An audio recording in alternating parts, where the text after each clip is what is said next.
Hi friends, welcome to CSK biryani. இன்றைக்கி நம்ம சேனலில் எங்கே இருக்குன்னு பார்த்தீங்கன்னா, மேட்டுப்பாளையத்தில் பவானி ஆற்றுல செக் டேம் கட்டிகிட்ருக்காங்க. அதை தான் இப்போ நீங்கள் பார்க்க போகிறீங்க. இது கரெக்டாக எங்கே இருக்குதுன்னு பார்த்தீங்கன்னா, மேட்டுப்பாளையத்துலேருந்து எஸ்எம் நகர், அதாவது பத்திரகாளியம்மன் கோயில் ரோட்லேருந்து நந்தவனம் தாண்டோன்னா ரைட் சைடில் ஒரு கட் ஆகும் இந்த ஏரியா. இங்கே வந்தீங்கன்னா தண்ணி எடுக்கிற இடம், ஒரு பாலம் வரும், அதுலேருந்து ஒரு சின்னதாக ஒத்தையடி பாதை போகும். இப்போ பாருங்கள், அவங்க போகிறாங்க இல்லைங்களா, அந்த ரூட்டில் உள்ளே போகணும். இது வந்து குடிக்கிற தண்ணி எடுக்கிற இடம். இப்போ இந்த இதுக்குள்ளே தான் செக் டேம் கட்டிகிட்ருக்காங்க. ஒரு 100 மீட்டர் உள்ளே போனீங்கன்னா ஆறு வந்துடும். ஆற்றுல தான் செக் டேம் கட்டிகிட்ருக்காங்க. இப்போது இங்கே முனிசிபாலிட்டி என்ன சொல்லியிருக்காங்கன்னா, குளிக்கிறதுக்கு, துணி துவைக்கிறதுக்கு இந்த மாதிரி ஆக்டிவிட்டியெல்லாம் இங்கே பண்ணக்கூடாது அப்படின்னு சொல்லியிருக்காங்க.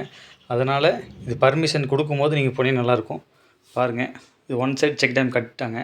கொடிவேரி டேம் மாதிரி இருக்குங்களா. இப்போ உள்ளே பார்த்தீங்கன்னா பசங்க குளிக்கிற இடம் பார்த்தா 10 அடி 9 அடி இருக்கும். அந்த அருவி மாதிரி வந்ததுக்கப்புறம் வருது இல்லையா, அந்த லேடிஸ் எல்லாம் இருக்கிற இடத்துல 4 அடி 3 அடி தான் இருக்கும். அதனால் நீங்கள் எதாவது போகிற மாதிரி இருந்தால் இந்த சேஃப்டியான இடத்துல மட்டும் போங்க, உள்ளே போகாதீங்க. இப்போ இங்கே பர்மிஷன் கிடையாது, ஏன்னா செக் டேம் கட்டிகிட்ருக்காங்க, இந்த பக்கம் கட்டிகிட்ருக்காங்க. அதனால் பர்மிஷன் கொடுத்த பிறகு போங்க, நல்லாயிருக்கும்.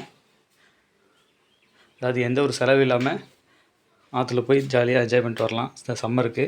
ஆனால் இப்போதைக்கு இங்கே போகக்கூடாதுன்னு முனிசிபாலிட்டி சொல்லியிருக்காங்க.